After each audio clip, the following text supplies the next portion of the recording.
Mais uma vez a todos, sejam muito bem-vindos à casa do Pai, à casa do Senhor, e que essa casa seja casa de oração para todos os povos. Amém? Antes de passarmos a palavra, eu quero trazer uma nota. Jesus disse que nós temos coisas que não conhecemos os tempos que Deus reservou para o seu próprio e exclusivo conhecimento. Sabe, meus irmãos, toda sorte de comunicação são coisas muito boas, desde que bem utilizadas. E na rede, na internet, circulam muitas informações, e no nosso meio ainda mais, e muitas delas equivocadas.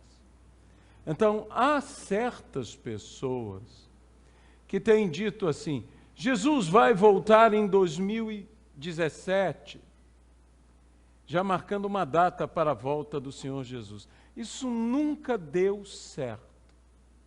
Sabe, eu tenho para mim que o desejo de Deus é salvar todo o homem. Está na palavra do Senhor.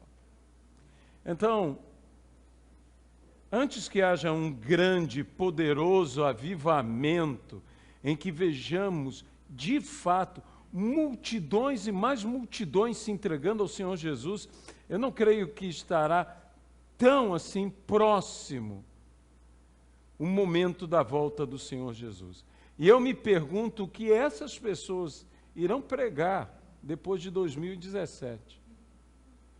Porque essas coisas são perigosas. E nós devemos ser gente equilibrada, gente moderada, sábia.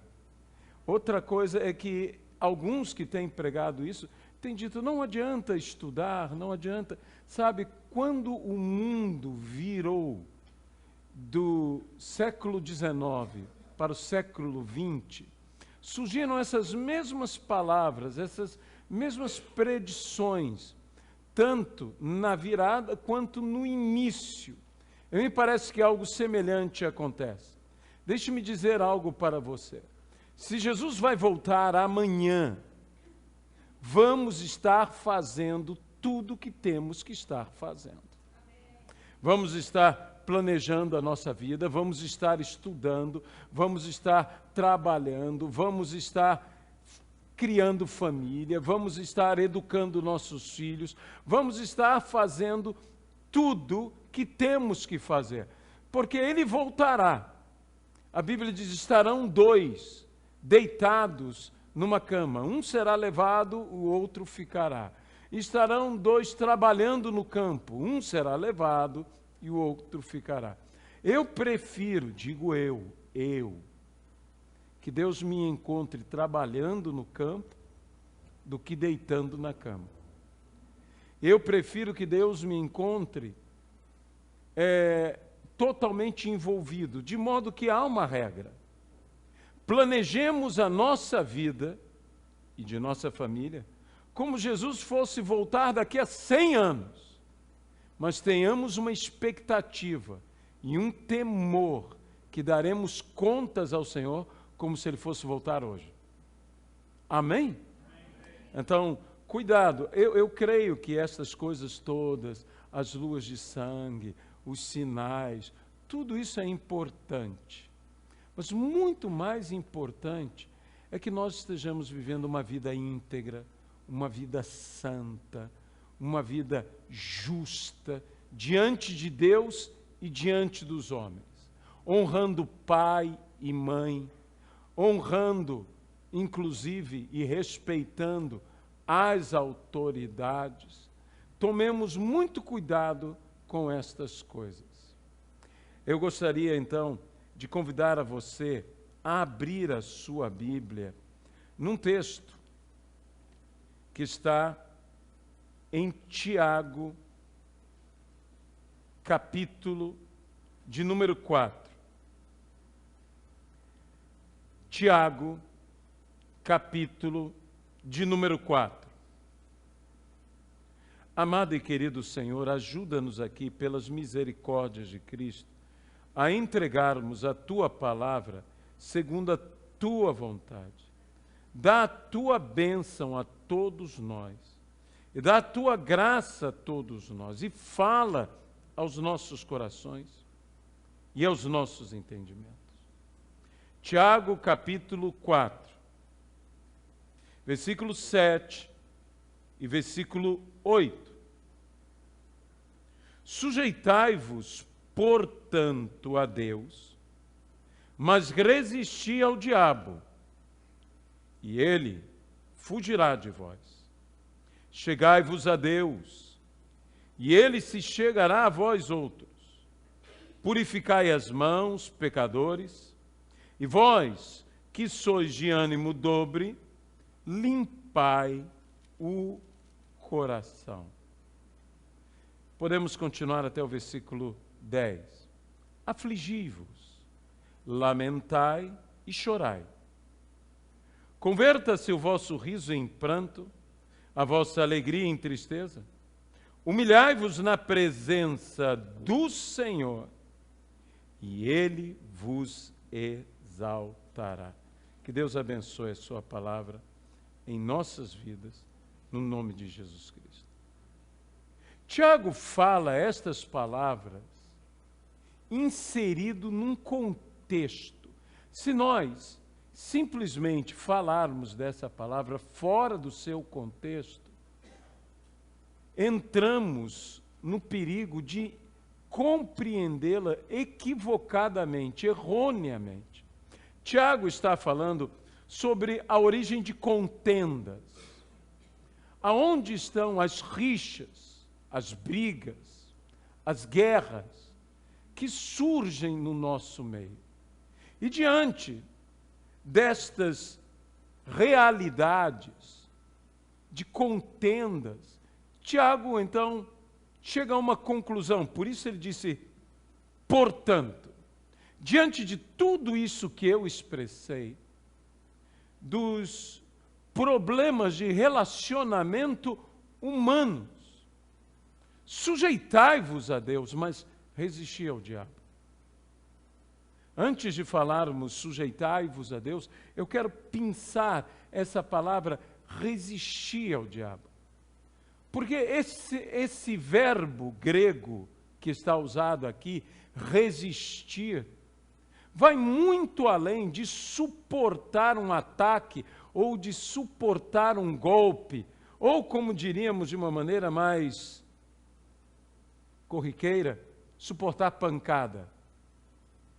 Não é apenas absorver os golpes, não ser abalado, ou também a ideia de, uma vez derrubado, levantar-se.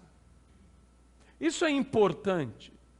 É importante que tenhamos a resistência para suportar os golpes, que tenhamos a força para, uma vez derrubados, venhamos a ser levantados. Mas o que Tiago está falando aqui é a resistência do mais forte contra o mais fraco. Ele está falando de uma resistência não passiva, mas ativa. Ele está falando de uma resistência agressiva, de uma resistência que não apenas não se entrega, como contra-ataca. E é por isso que ele disse, se você resistir ao diabo, como aquele que resiste e empurra, não aquele que apenas se encolhe e recebe os golpes, mas aquele que, recebendo os golpes, se levanta e luta, e ataca, e resiste, e avança, faz com que o inimigo retroceda. Sabe, meus irmãos, diante da vida, diante das lutas, diante das coisas que podem nos oprimir, que podem, digamos, até mesmo nos desanimar, nós temos que suscitar forças, como a Bíblia diz, da fraqueza suscitaram força. E Paulo diz, quando eu sou fraco, Aí então é que eu sou forte, porque a tua graça, o teu favor, se aperfeiçoa na minha fraqueza. De modo que eu quero dizer a você, nós não temos ideia precisa da luta que cada um enfrenta. Parece que fomos chamados a lutar nessa vida, já nascemos lutando. As mães já lutam para que os seus filhos nasçam. Os filhos já lutam para nascer. Nascer, embora seja um milagre da vida, nascer, embora seja algo maravilhoso, não é algo fácil. E de repente aquela criaturinha que estava ali, tão protegida, tão guardada, tão em paz, no ambiente, na temperatura certinha, vem para um mundo cheio de luzes, cheio de cores, cheio de barulhos, cheio de sons, e aquele pulmãozinho dela se enche pela primeira vez e o ar vai ali expandindo tudo. Você pode imaginar o que deve ser isso. Ainda bem que nenhum de nós se lembra disso. Não é à toa que a criança chora, porque deve ser uma experiência dura, deve ser uma experiência difícil, deve ser uma experiência, eu diria traumatizante, mas de alguma maneira creio que não é. Porque nenhum de nós se lembra disso. Mas sabemos que algo aconteceu. E ali, chorando, nascemos. E somos logo recebidos com tanto carinho, com tanto amor, com tanta... Pelo menos isso se espera. Eu gosto de ir a berçários. Eu não sei se você gosta de ir a berçários, mas berçário é um lugar muito interessante. É muito melhor ir a um berçário que um CTI. Você concorda comigo? CTI é meio deprimente, mas berçário é um lugar cheio de esperança. É um lugar onde você vê aqueles familiares, aqueles amigos todos olhando, e não importando se você concorda ou não concorda com eles, eles vão dizer, como é lindo, como é maravilhoso, veja que criança linda, veja, e você diz, qual delas? Ele diz, mas é a mais linda, e fica difícil, se você de repente chutar alguma e errar, a pessoa pode ficar zangada com você, mas é tão maravilhoso ver as pessoas se entusiasmando com um novo nascimento. E na igreja deveria ser igual. Sabe, eu oro pelo casamento dos jovens aqui na igreja, eu quero que todos se casem, mas eu tenho uma ressalva, eu quero que se casem bem. Amém? Porque esse negócio de casar e casar mal, isso aí não é muito bom, não. Aliás, não é bom em nada. Eu quero que se casem bem. E eu quero que se multipliquem os pequenos pés nessa igreja. Hoje, novamente, eu vou orar para que tenhamos mais crianças nessa igreja. Criança da vida, criança da alegria, criança corre mesmo pela igreja, criança reclama mesmo, criança se joga mesmo no chão. Se você não está disposto a isso, você não está disposto a ter as criancinhas com você. Mas nós temos que educá-las, nós temos que orientá-las, nós temos que ajudá-las. E eu quero que toda criança aqui na igreja sinta a igreja como o lugar dela. Se o reino dos céus é das crianças, a igreja tem que ser também. De modo que criança não atrapalha. Criança não atrapalha culto, criança não perturba culto. O que perturba e atrapalha a igreja é pecado, não é criança. Tá? Criança não atrapalha. Tem gente aqui que diz, acalma aí essa criança. Tem criança que se descontrola, mas é criança. De criança eu espero esse comportamento. O que eu não espero, esse comportamento é de você, de mim. E mesmo assim, de vez em quando, nós também descompensamos. Eu estive pregando agora na igreja do nosso amigo, o pastor Welly Sierra, e Chegando lá, ele sempre lembra o que Gustavo, criancinha aqui da igreja, que a família lá de Taubaté, quando vai lá, ele quer subir, ele quer mexer nos instrumentos, ele quer tocar na bateria. E então, o pastor Welly, que tem tudo bem organizado, e é um homem maravilhoso, muito gentil, mas é desses homens bem organizados, e disse então para ele, você não pode mexer aí. E ele virou para o Welly e disse, mas pastor Aloísio deixa eu mexer. Então eu estou autorizado. E ele disse, você tirou a minha moral. Não é? Ele chega aqui e disse, mas o pastor Aloísio disse que eu posso mexer. Eu digo o seguinte, deixa as crianças, na medida, sempre com supervisão, mas chegarem perto. Isso não vai atrapalhar. Se tiver uma supervisão, ninguém vai quebrar nada. Amanhã, eles vão estar aqui fazendo os louvores. Porque eles não foram tirados daqui. Deixa as crianças trazerem os seus trabalhinhos da escola dominical. Deixa elas entregarem. Amanhã eles estarão pregando a palavra aqui. Então nós temos que dar liberdade a eles. Mas a verdade, meus irmãos, é que nós enfrentamos um adversário real. Isso não é uma coisa imaginária.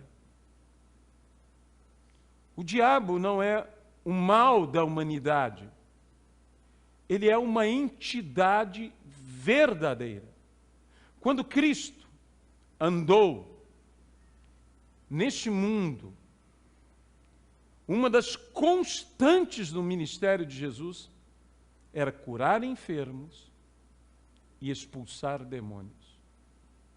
De modo que nós não podemos fechar os nossos olhos que estas coisas existem e que há uma maneira de resistir ao diabo. A Bíblia diz, resistir firmes na fé.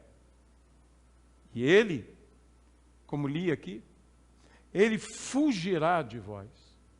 Mas existe um ambiente em que o adversário de nossas almas se sente confortável. É um ambiente de contendas entre irmãos. É o ambiente de contenda familiar, é o ambiente de contenda ministerial, é o ambiente de contenda na igreja, de disses-me disses, de entender errado o que você disse certo. Esse ambiente é o ambiente em que, eu direi, o adversário, e nós temos que resistir. E para resistir isso, não basta apenas se opor, é necessário se sujeitar a Deus. Porque a Bíblia inicia dizendo, sujeitai-vos a Deus. E nesse sujeitai-vos a Deus, ele diz, achegai-vos a Deus. Quanto mais você se aproximar de Deus, mais Deus se aproximará de você. E diz, purificai as mãos, pecadores. No sentido de limpar-se. Jesus diz, aquele que já está limpo não necessita, senão, lavar as mãos. E Jesus aproveita essa oportunidade, porque era costume, e um bom costume, entre os fariseus, que antes de se alimentarem, lavavam as mãos. E os discípulos de Jesus eram homens mais rudes, homens de origem mais simples. E muitas vezes eu creio que eles se esqueciam desse bom hábito, que para a época era um avanço tremendo. Para você ter uma ideia, grande parte das enfermidades tratadas por médicos foram vencidas pelo hábito de lavar a mão. Um sanitarista, um dos primeiros sanitaristas, descobriu, porque tratava-se de uma epidemia, e as pessoas que iam ao hospital, em vez de melhorarem, pioravam. E ele percebeu que algo estava acontecendo. Então ele instituiu no hospital, veja, naquele tempo não era assim, que todos, antes de tratar qualquer paciente, lavassem as mãos. Até hoje, quando você vai visitar, você tem a orientação de lavar as suas mãos. E que, desculpe, não querendo orientar a você, não é simplesmente jogar uma água e bater palmas, tá?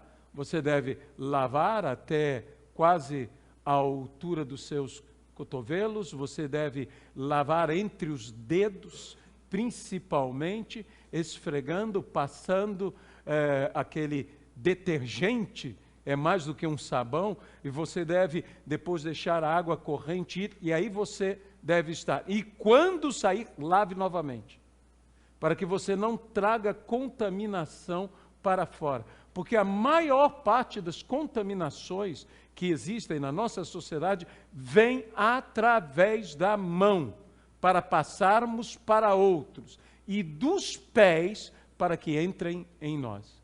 Então, duas coisas que nós devemos proteger, e não querendo dizer que você não saiba, porque eu creio que você sabe, proteja sua mão e proteja seu pé. Amém? Né? Guarde isso. São princípios bíblicos até. E se nós entendermos que Jesus teve que ir além, teve que explicar, olha, as coisas não são assim, porque estavam criticando os seus discípulos e dizendo, há coisa que contamina mais. O que sai pela boca do homem contamina mais do que o que entra pela boca do homem.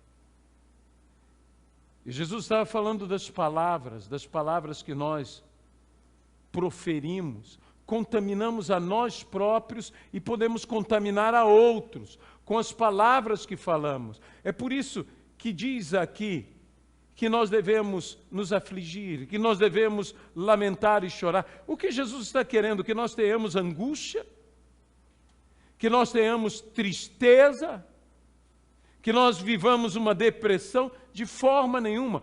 Isso aqui está querendo falar sobre verdadeiro arrependimento. De não termos contendas uns com os outros. De vivermos uma vida diferente. É melhor o seu riso se converter em choro, a sua alegria em tristeza. Olhe o problema que há entre você e o seu semelhante. Olhe o problema que há entre você e o seu parente. Olhe o problema que há entre você e o seu cônjuge. Olhe o problema que há entre você e os seus filhos, entre você e os seus pais. Não busque meramente sua própria felicidade, sua própria alegria. Coloque a sua felicidade associada à felicidade dos outros. Coloque a tua alegria associada à alegria dos outros. Traga tudo isto. E vivam, a Bíblia diz, quanto às famílias, e principalmente quanto aos casais, vivam a vida comum do lar. Meus irmãos, às vezes nós pensamos que a felicidade vem pelo extraordinário, pelas saídas que fazemos, quando são coisas extras. Mas a felicidade devia estar presente no ordinário, no café da manhã de todos os dias, no assistir um programa de televisão juntos, no compartilhar alguma coisa que seja por celular. Porque hoje em dia é engraçado que as pessoas têm uma facilidade, e desculpe cair no lugar comum, de compartilhar no celular e uma dificuldade de compartilhar uns com os outros. Sabe, um dia desses, eu me levantei com um sentimento todo especial em meu coração. Eu me levantei apaixonado. Você já se levantou apaixonado? Você dirá, claro, com a Luziana do teu lado, você se levanta apaixonado. É óbvio que sim. Eu me levanto apaixonado por ela e deito-me apaixonado e vivo apaixonado todos os dias. É fácil, porque é ela. Mas eu me levantei assim apaixonado, eu me levantei com bons sentimentos. E você dirá, isso é raro? Espero que não, mas naquele dia foi diferente. E eu comecei a pensar em todas as pessoas. Eu comecei a pensar em nossos pastores que estão conosco. Nós temos pessoas andando conosco há mais de 30 anos. Olha, andar com você há mais de 30 anos, dependendo de quem você é, merece uma medalha. E eu comecei, então, a sentir assim, meu Deus, como eu sou privilegiado. E comecei, e tive até uma tentação de fazer declarações de amor para todos eles.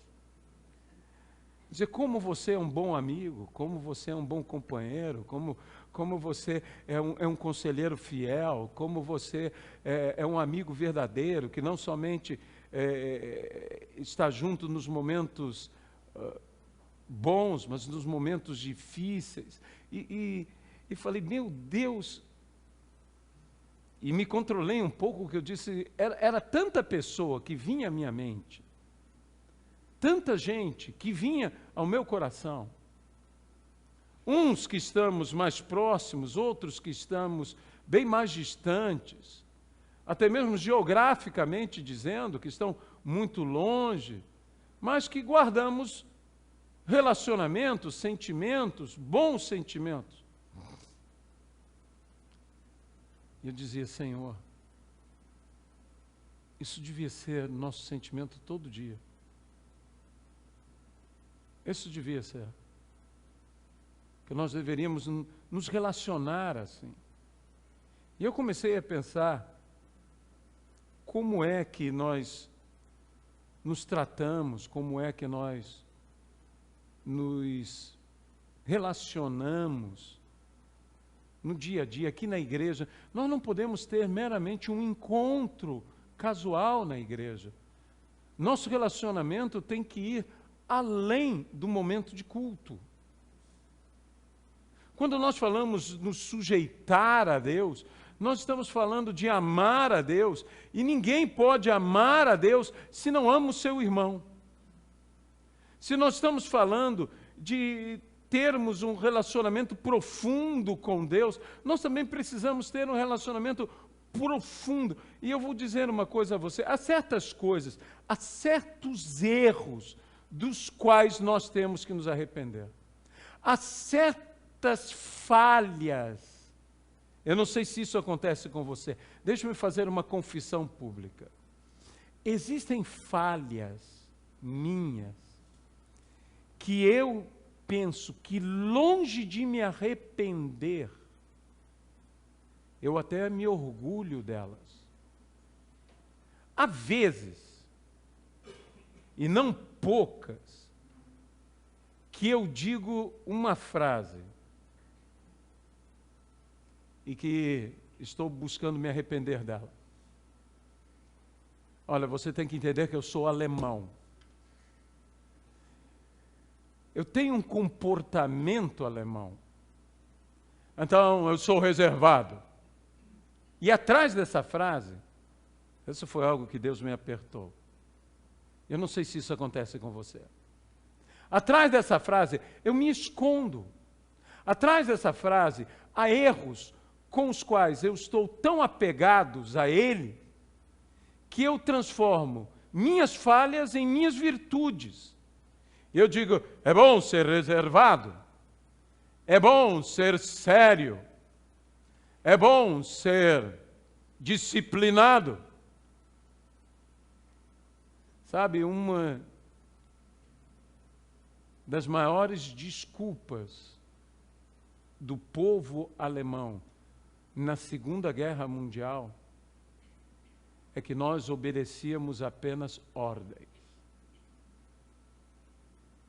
Todo mundo que conhece um pouco da cultura desse povo sabe como eles são ordenados.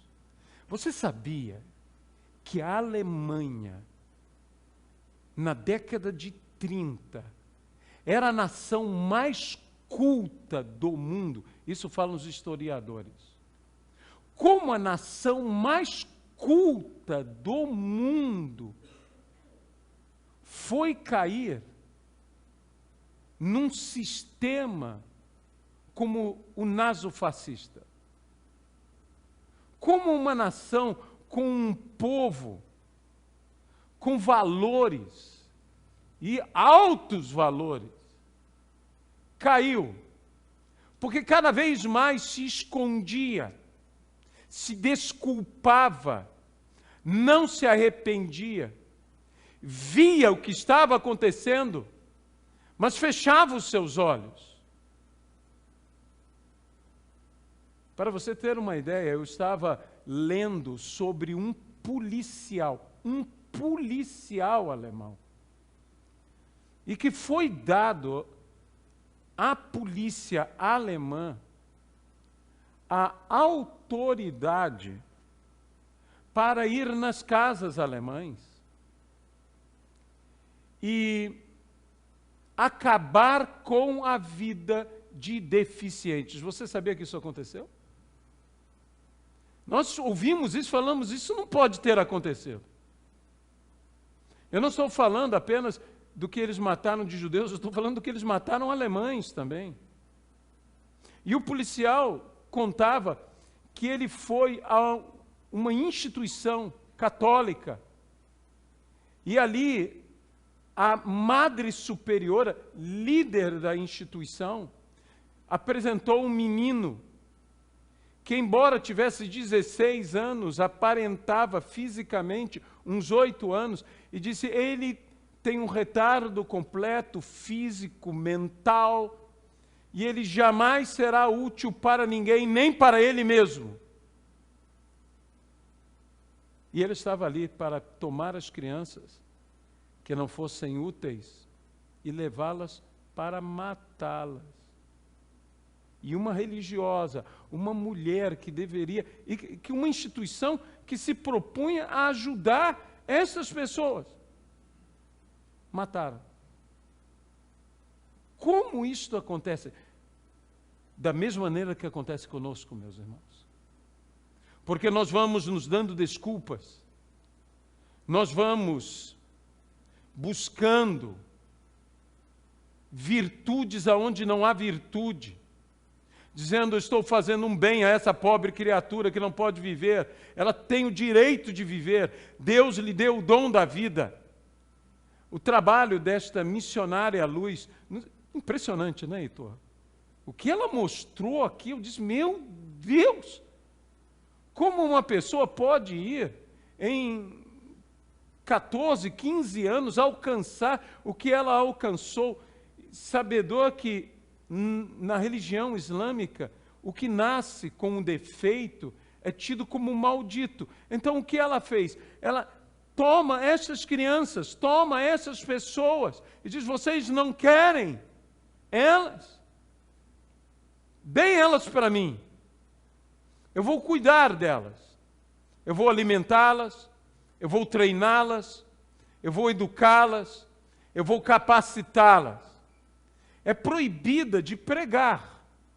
Ela não pode pregar livremente. Mas, meus irmãos, a maior pregação que nós temos é o amor.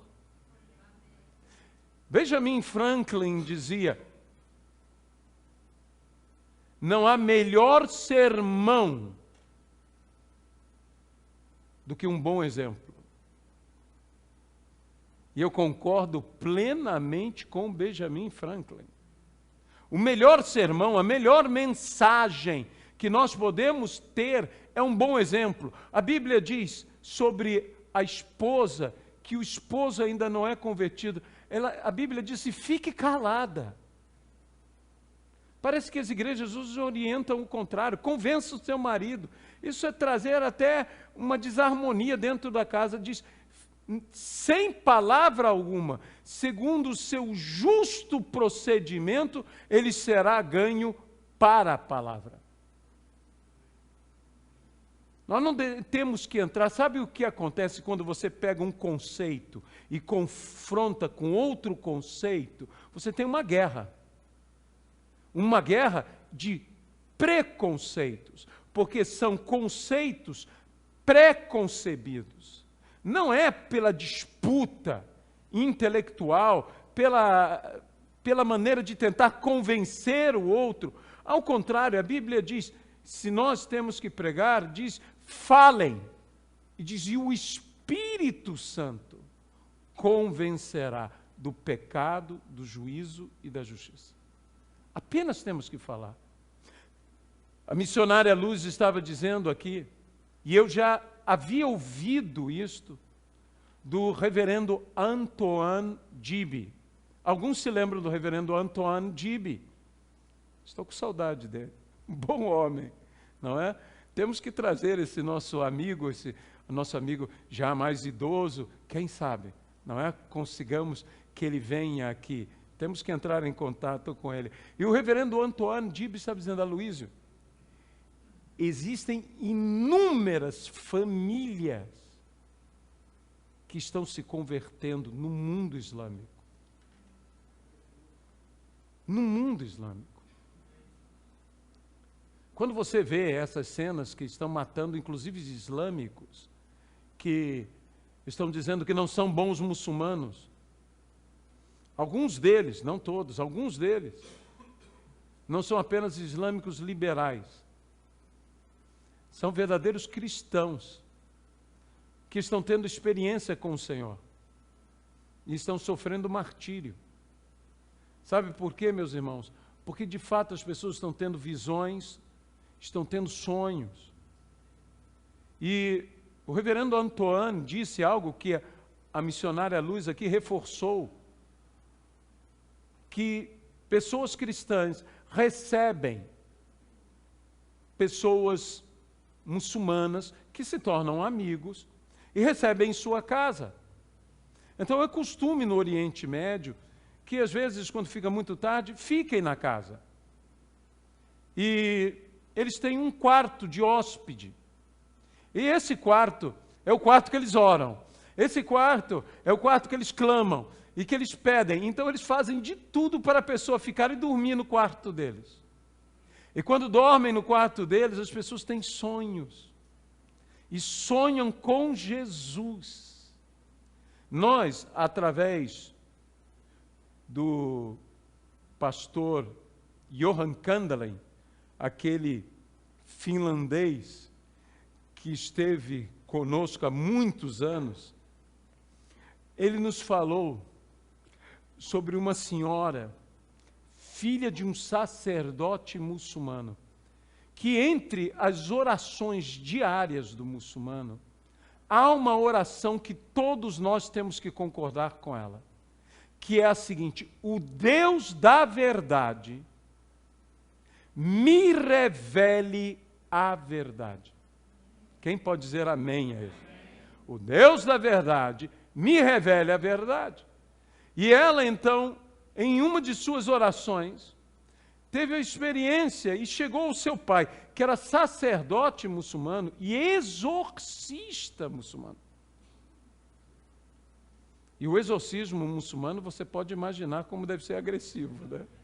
Se sem exorcizar eles já são agressivos, é na base da pancada mesmo que eles querem tirar, é na base da pancada. E ela chegou ao seu pai e disse: pai, eu tive um encontro com Jesus. E ele me disse que morreu na cruz por mim. Ela nunca tinha lido nada. E ressuscitou ao terceiro dia. E eu vou dizer uma coisa: eu aceitei a Jesus como meu Salvador. O pai dela disse: isto que você tem é um demônio. E nós vamos tirar esse demônio de você. Então o marido e o pai foram exorcizá-la. Ele bateu, bateu, bateu, bateu, bateu, bateu e bateu. E depois de um dia inteiro, ele chegou para ela e disse: filha, eu desisto, porque o que está em você é maior do que o que está em mim. Ela se tornou líder de uma igreja subterrânea. Quando os missionários chegaram até ela, e ela recebeu o primeiro exemplar de uma Bíblia que ela tinha que esconder em árabe, eles se espantaram que ela conhecia narrativas de cor do Evangelho. E eles perguntaram: como você sabe isso? Como você sabe as palavras de Jesus? Ela disse: Jesus me visita. E ele mesmo falou para mim estas palavras.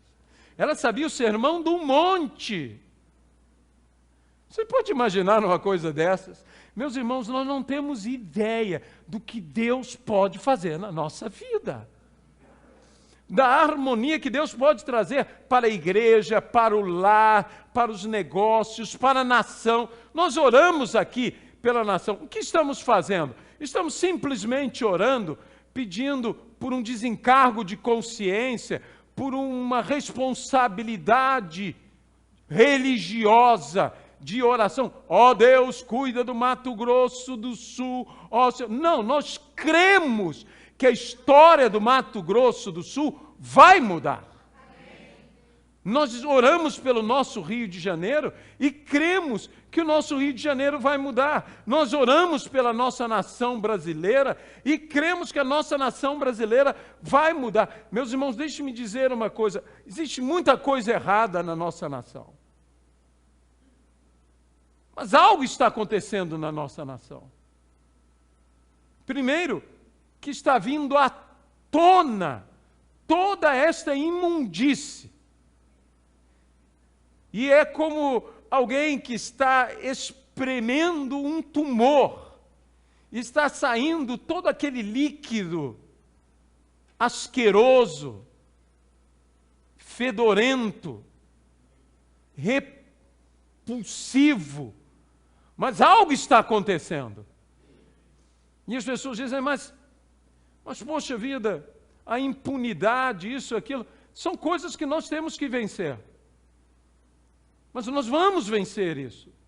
Sabe, eu não creio que igreja tem que se meter em política. Eu volto a dizer aqui, eu sou contra pastor ser candidato político. Eu não posso dizer que ele está certo, que ele está errado. É a minha postura.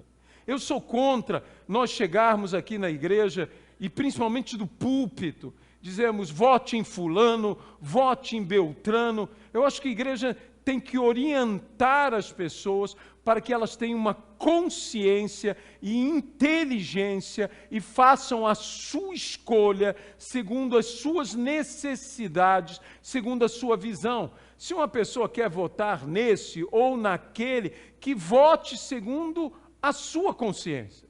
Mas não porque a igreja está dizendo: vote em fulano, vote em Beltrano, vote em ciclano. Não, pelo menos nós não temos esse costume aqui. Se outras igrejas já acham que isto é certo, é problema delas. Não vamos julgar. Mas eu creio na mudança da nação através de duas coisas. A primeira coisa é no arrependimento da igreja. A Bíblia diz: se o meu povo que se chama pelo meu nome se humilhar e orar e se arrepender dos seus maus caminhos, eu ouvirei dos céus a sua oração e eu sararei a sua terra. Eu creio que a igreja, quando se arrepende, quando muda, sabe o que acontece? A economia de uma nação é curada. A nossa economia está enferma. Alguns dizem que está até mesmo numa UTI. Mas nós precisamos que ela seja curada. Eu não sei se você quer que ela seja curada. Você quer que ela seja curada? Eu quero que ela seja curada. Isso faz bem para mim, faz bem para você, faz bem para as missões, faz bem para a igreja. A economia tem que ser curada. Esse dólar como está... Eu estava falando com a pessoa que está organizando a viagem a Israel. Ela disse, pastor, qual é a tua decisão? Eu disse, por mim, não fazemos viagem nenhuma a Israel. Com um dólar desse tipo, vai acabar com todo mundo. Tudo está dobrado. Eu disse, não, nós não podemos fazer isso. E ter fé não é ser inconsequente. Você tem que ter fé, mas você não tem que ser inconsequente. Você diz, eu tenho fé, Deus vai pagar a minha dívida. Aí você assume uma dívida. Pelo amor de Deus. Aí Deus vai dizer para você, não fui eu que assumi. A dívida é tua. Então, ter fé não é ser inconsequente. Nós temos que ser, a Bíblia diz, prudentes. Prudentes. Mas existe uma luta. Existe uma força maligna. E que nós temos que nos posicionar. A Bíblia diz, para isto se manifestou o Filho de Deus, Jesus. Para destruir todas as obras do maligno. E a Bíblia diz, eis aí vos envio, com poder e autoridade, para pisardes sobre cobras e escorpiões, e sobre todo o poder do maligno, e nada vos causará dano. Amém? Nada vos causará dano. Então, como eu disse, esse resistir ao diabo não é uma resistência de você ficar recebendo os golpes do diabo, absorvendo os golpes, aguentando pacificamente. Não, pacificamente não. O diabo tem que te olhar como um guerreiro mongol, ou como um insano guerreiro viking. Os vikings tinham, entre os guerreiros, sempre havia um no navio que eles chamavam o insano. Era o guerreiro, digamos que era o mais prestigiado. O insano, era um louco, que lutava sem medo, que se expunha a tudo. E nós temos que enfrentar ao inimigo, como o inimigo nos enxergando como um insano. Dizendo, eu sei que maior é aquele que está em mim do que aquele que está nesse mundo. E avançarmos contra o adversário. E veja bem, a Bíblia diz, estes sinais hão de seguir aqueles que creem. E o primeiro deles, expelirão demônios. Não apenas no expulsar demônios que se manifestam. Sabe, um dos meus primos, Hamilton, eu estive agora no casamento de Daniel e Sara, e Hamilton estava próximo, e ele então pegou o carro e veio com a esposa, e o Hamilton se converteu aqui conosco na igreja, por ocasião da enfermidade e da morte de sua mãe, minha tia Cintila. Digamos, ele sempre foi simpatizante do Evangelho. O que me levou até mesmo aqui, quando ele pediu para dar uma palavra, só faltou fazer o apelo. Que ele falou de Jesus e tudo, de sua mãe. E Hamilton disse, ai, Aloysio, nós estávamos lá em casa e surgiu na frente da nossa casa uma briga entre um casal. A gente percebia que eles estavam alterados, alcoolizados. E Gisela, minha esposa, disse, vamos fechar tudo para que eles não cheguem aqui. Mas quando eu fui fechar a cortina e tudo mais, tarde demais, já estavam tocando na nossa porta. E Gisela, então, foi atender a mulher e ele foi atender ao homem que estava visivelmente alcoolizado. E caminhando com o homem pela rua e falando com ele, dizendo, olha, o senhor tem que mudar a sua vida e tudo mais. E ele disse, e manifestou nele um negócio. E eu disse, onde está o meu primo Aloísio nessas horas? Porque eu nunca fiz isso. E ele disse, eu não sabia como fazer, eu não tinha ideia nenhuma, eu só me lembrava do nome de Jesus. Eu disse, em nome de Jesus, o que está nele sai.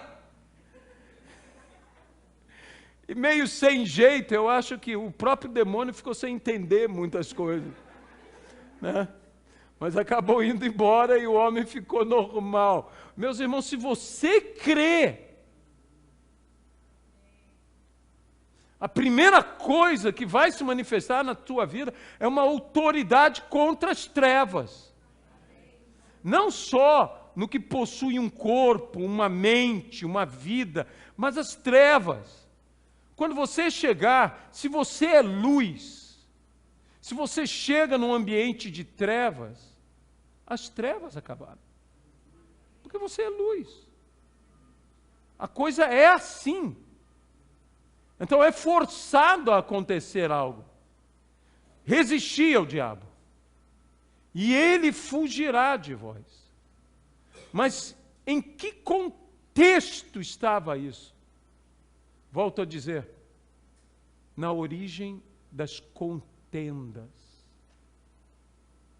Vamos terminar com as contendas. Vamos terminar com as guerras.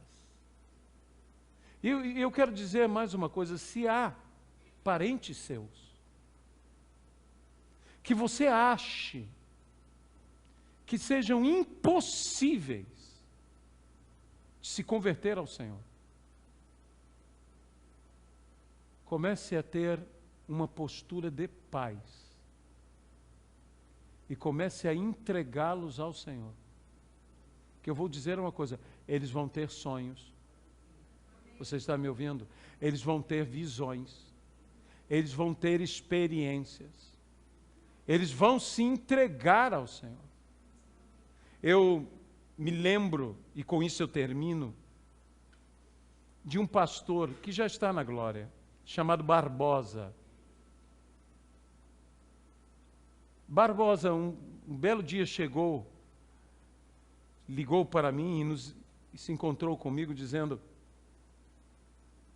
Luiz, eu vim aqui para que você ore pela nossa família.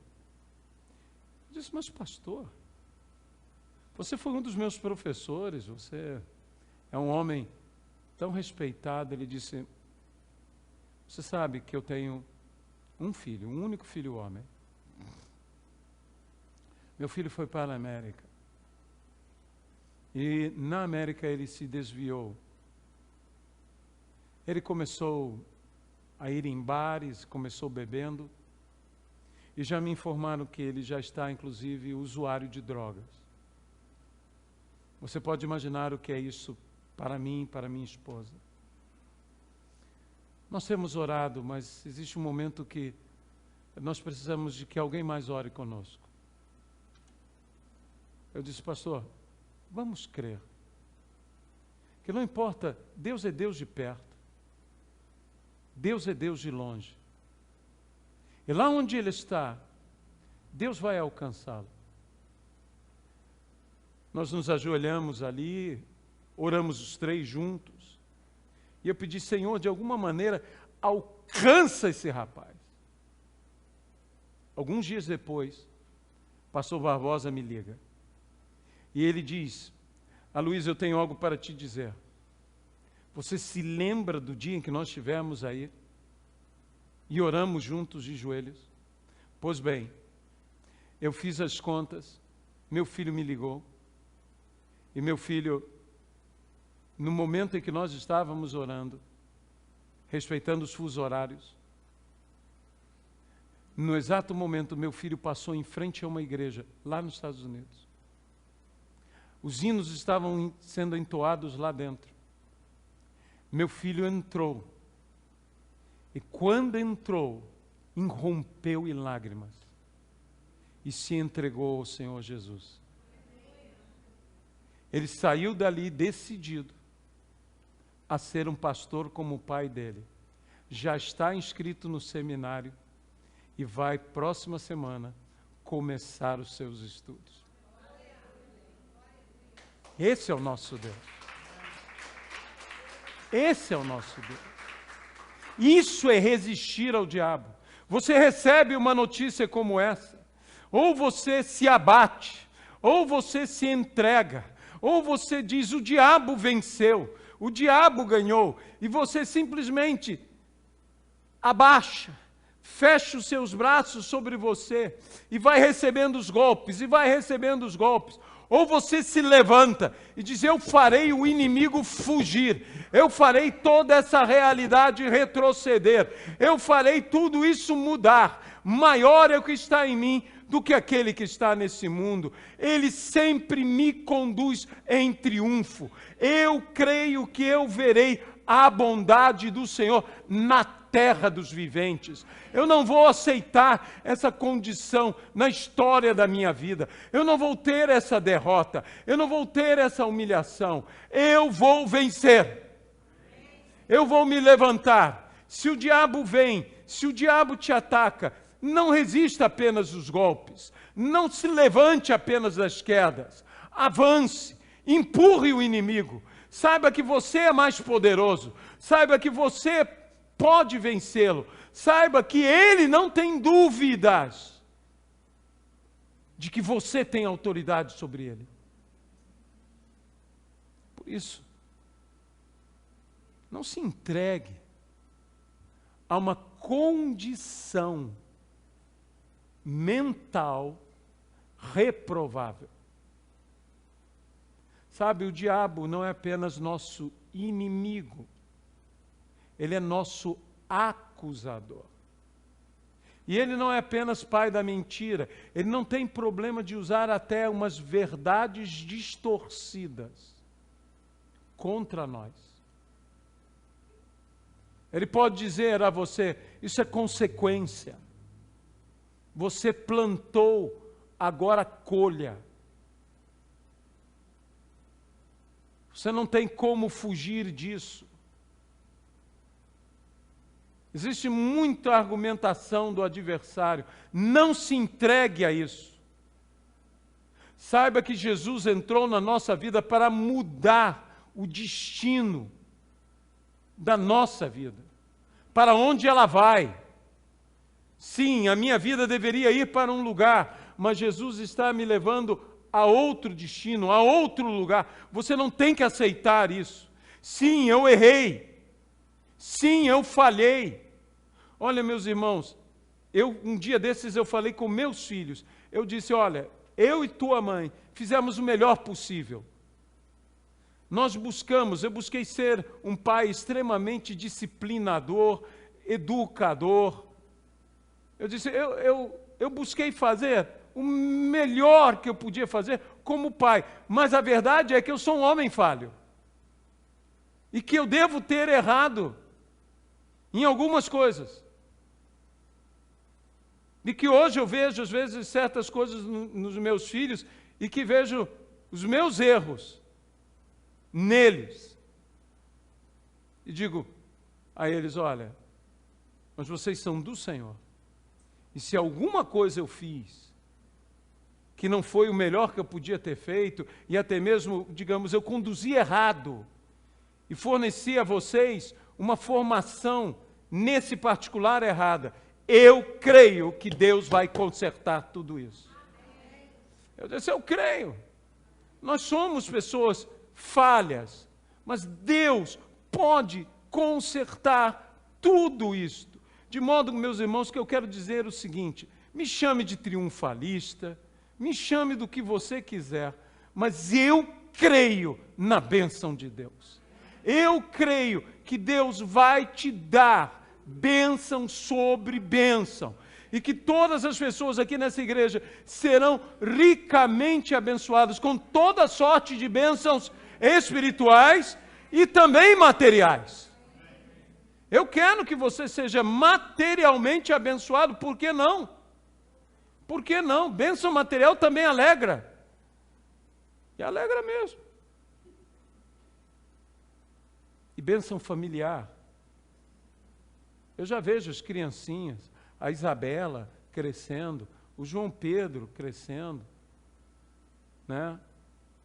Todas essas crianças, eu poderia citar tantas, os que já estão maiorzinhos, adolescentes, né? Os pré-adolescentes, o Glenn Martin e tudo mais. E você olha essas crianças e você começa a falar, meu Deus, a vida futura deles e tal, com quem eles vão se casar, com quem... Eu sei, é excesso de preocupação, mas você olha e quer. Vamos orar. Cada vez que você se lembrar, ore. Porque eu tenho certeza que eles vão se casar com as melhores pessoas, que eles vão ter os melhores empregos, que eles vão ser abençoadíssimos. Assim, igualmente com os nossos jovens, assim igualmente com todos aqui. Deus tem o melhor para você. Eu creio nisso de todo o meu coração. Mas uma coisa eu quero dizer a você, pare de resistir ao diabo só absorvendo golpes. Pare de ser passivo. Se tua saúde não está bem, tome uma atitude. Se você está gordo, com todo respeito, faça regime. Se você está se sentindo fraco, exercite-se, alimente-se, tome uma postura. Não deixe que o diabo venha e bata, e bata, e bata, e bata em você. Nós parecemos um gigante apanhando de um anão. Gigante, levante-se. Faça alguma coisa. O diabo tem enganado, dizendo, apanha, aguenta, fica aí, suporta, seja um bom mártir. Meu irmão, eu vou dizer uma coisa, eu não tenho, que Deus me perdoe falar isso, vocação para mártir. Eu falo com Deus, Senhor, se a grande perseguição vier, me dá uma arma, me dá alguma coisa que eu quero matar. Eu digo, nessas horas, porque eu fico pensando nisso, quando eu vejo essas coisas, de vez em quando botam na internet isso, gente sendo decapitada, e eles botam tudo aquilo, gente sendo queimada viva e tudo mais. Eu falo, Senhor, o que eu queria é uma Uzi na minha mão. Eu queria dar para vocês, querem bala? Toma uma bala. Desculpe, meu irmão, perdão por ser tão pecador. Tão horrível. Mas se fosse teu filho, o que você queria fazer? Não é verdade? A gente quer lutar, quer fazer alguma coisa. E eu oro pelos meus irmãos lá, dizendo que Deus não permita. Mas aí Deus colocou no meu coração, mas o inimigo está fazendo o mesmo com tantas pessoas, e as pessoas estão simplesmente passivas, estão simplesmente dizendo, eu vou resistir, eu vou aguentar, essa enfermidade veio para a minha vida, o que eu posso fazer? Tenho que carregar a minha cruz. Se a tua sogra é ruim, transforme-a em boa.